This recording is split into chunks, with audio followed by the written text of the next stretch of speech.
Meaning of the English idiom null and void.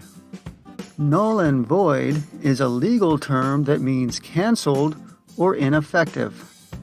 Usage notes. This idiom is usually used in reference to legal contracts or other legally recognized arrangements such as marriage. It is often preceded by the word declared, as in the contract was declared null and void. It can also be used in less formal settings. For example, our friendship is not null and void. The term null can be used alone with the same meaning. As well, void is sometimes used alone, as in the examples to void a check or a voided check. Examples of use.